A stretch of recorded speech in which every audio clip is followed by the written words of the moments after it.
이 영상에서는 한국이 세계의 나머지 국가들에 비해 미친 듯이 발전되어 마치 2000년은 앞서 있는 것처럼 보인다고 하는데요. 그러면서 대한민국이 2019년에 살고 있는 증거 7가지를 제시합니다. 그 첫 번째 근거는 인터넷 보급입니다. 현 시대의 와이파이는 모든 사람에게 필수이죠. 심지어 이 영상을 보고 있는 여러분도 와이파이를 통해 시청 중일 수도 있습니다. 그리고 와이파이의 천국을 맛보고 싶다면 즉시 한국으로 향하라고 하는데요. 한국은 세상에서 가장 빠른 와이파이 속도를 자랑하고 보급률 또한 95.9%를 기록하며 전세계 최고치를 보여주기 때문이죠.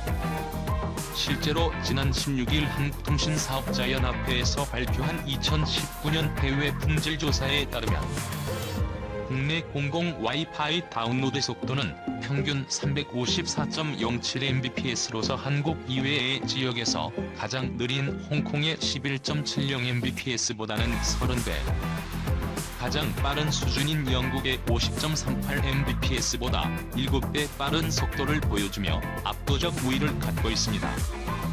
LTE 서비스 다운로드 속도 또한 주요 선진국보다 1.9배에서 최대 4.4배 빠른 속도를 보여준다는데요.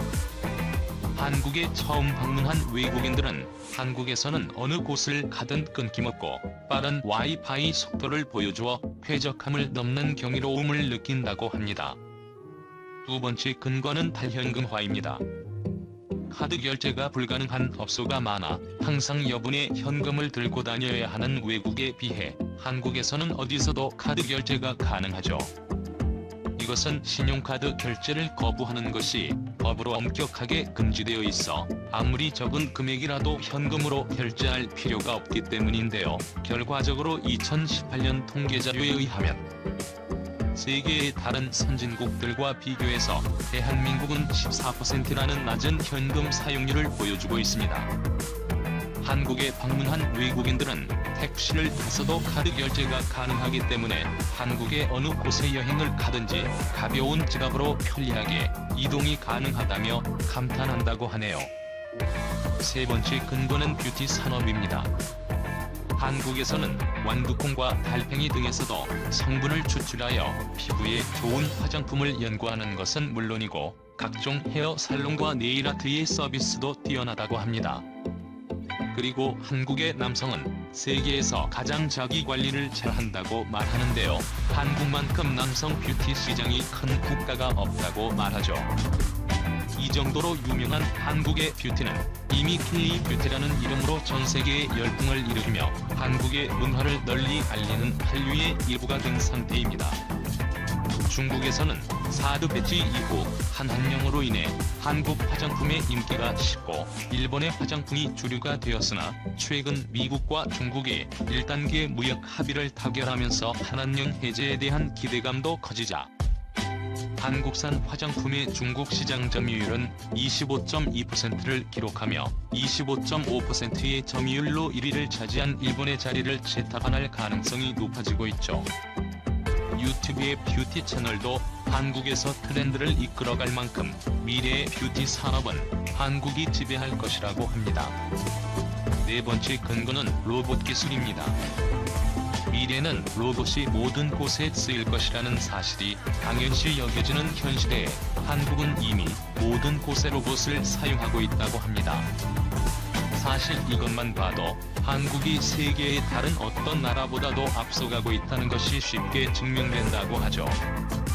외국인들은 한국에 입국하자마자 인천공항에서 LG전자의 안내로봇과 청소로봇을 보며 미래 사회를 경험하는 기분을 느낀다고 하네요.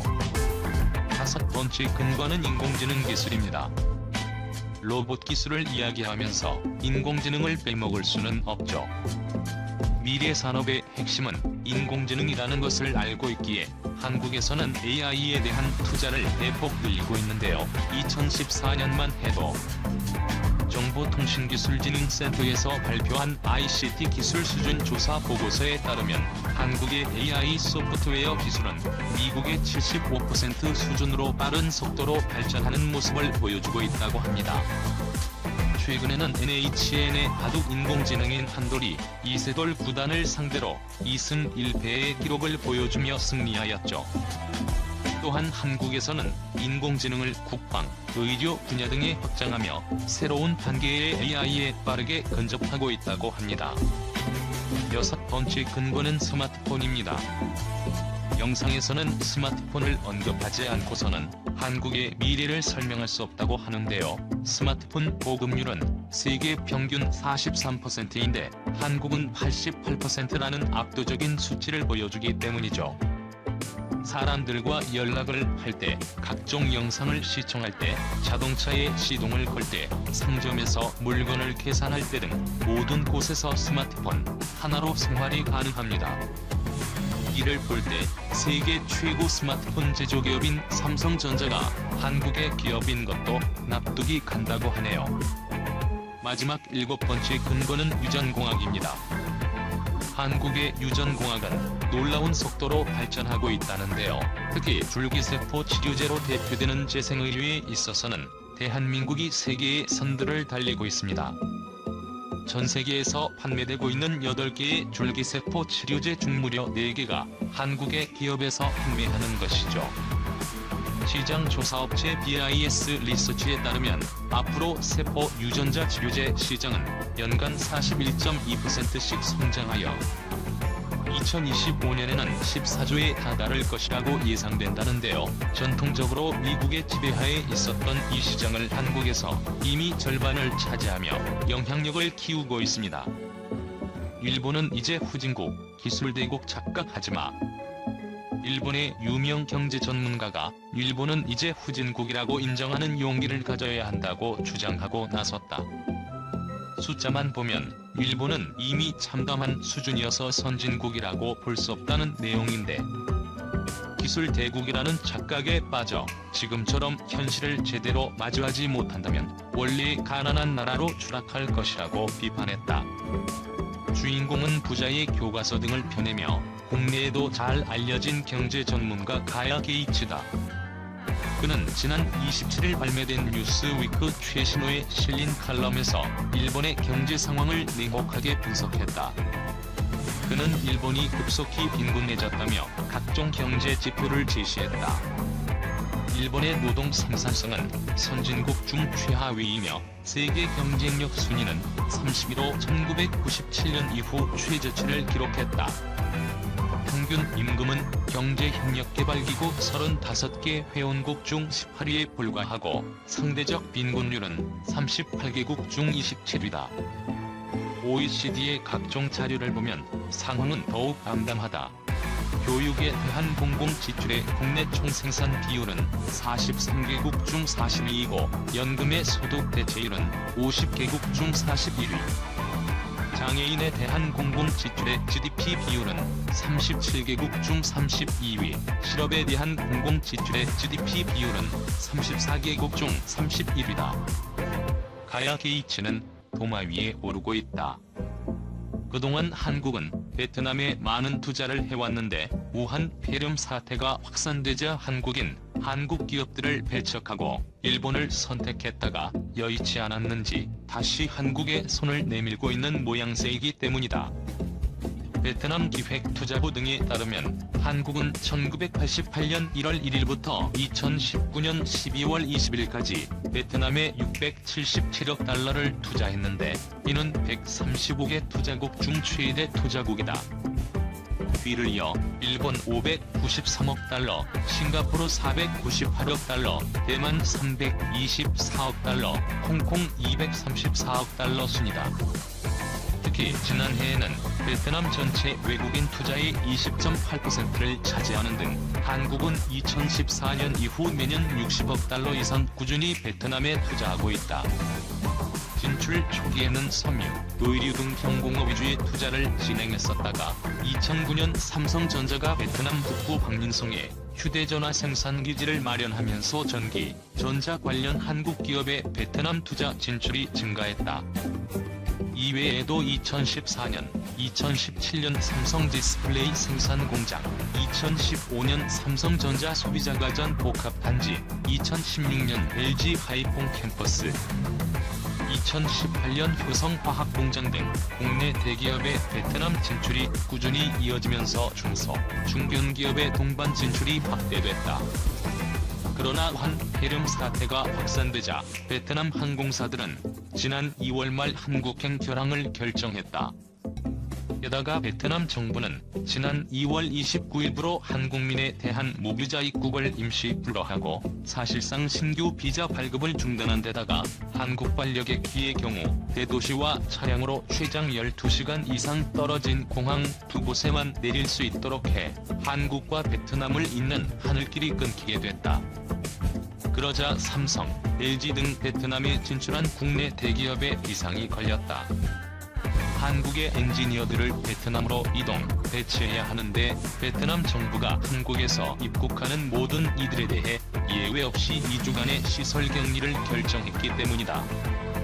베트남의 완고한 태도에 한국 정부와 박노한 베트남 대사 등의 노력으로 한 달이 지나서야 삼성과 LG가 베트남 공장에 수백 명의 직원들을 급파할 수 있게 됐다.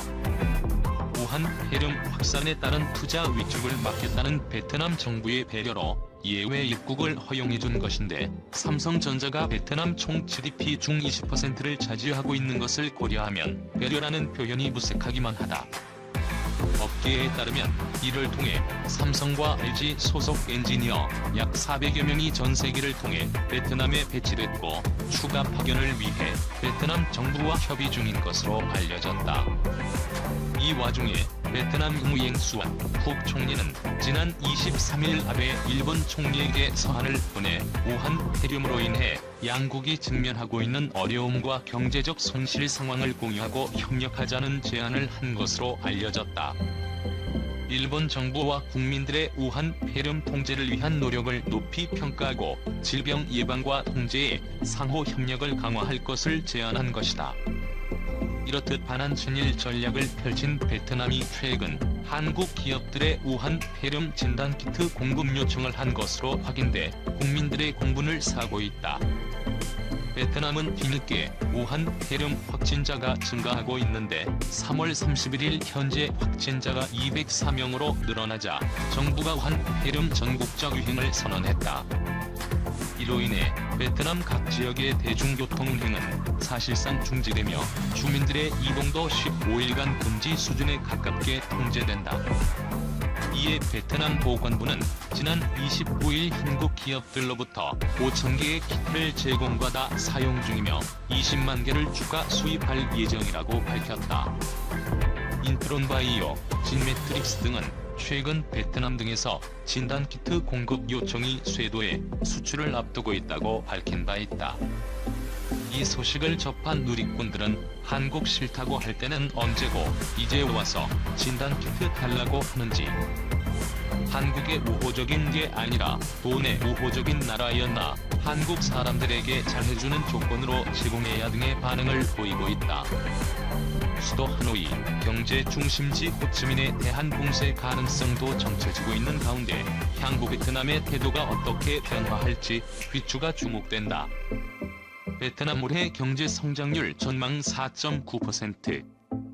베트남의 올해 경제 성장률이 대폭 하락할 것이라는 전망이 나왔다. 1일 세계은행은 보고서를 통해 베트남의 올해 성장률이 4.9%로 예상된다고 밝혔다. 이는 당초 전망치였던 6.5%에서 1.6% 이상 하락한 것이다. WB는 중기적으로 베트남 경제에 대한 유리한 전망에도 불구하고 세계 코로나19 전염병으로 인해 GDP 성장에 부정적인 영향을 미칠 것이라고 설명했다. 그러면서 단기적으로 코로나19 발발은 세계 경제에 크게 의존하고 있는 베트남 경제, 특히 제조업과 관광 산업에 더 큰 악영향을 미칠 수 있다고 지적했다. 다만 중기적으로 베트남 성장률은 2021년 7.5%로 반등하고 2022년에는 약 6.5%로 수렴해 외부 수요 개선과 서비스 부문의 강화, 농업 생산의 점진적인 회복을 반영할 수 있다고 덧붙였다. 아울러 보고서는 베트남 정부가 장기 예방 및 보건 시스템 역량 강화하고 질병 통제하면서 거시 경제 보장하기 위해 긴급 투자 솔루션을 실시할 것을 권고했다. 한편 베트남은 올해 1분기 GDP 성장률이 대폭 하락하면서 경제의 적신호가 켜졌다. 베트남 통계청에 따르면 베트남의 올해 1분기 성장률은 3.82% 나타내 2009년 이후에 가장 낮은 수준을 기록했다. 베트남이 실제로 중국을 대체할 수 있을까요? 삼성마저 떠났다. 베트남은 이번에 코로나 사태에서 한국에 등에 칼을 꽂았다. 공산당은 상종 않는 게 상책이다.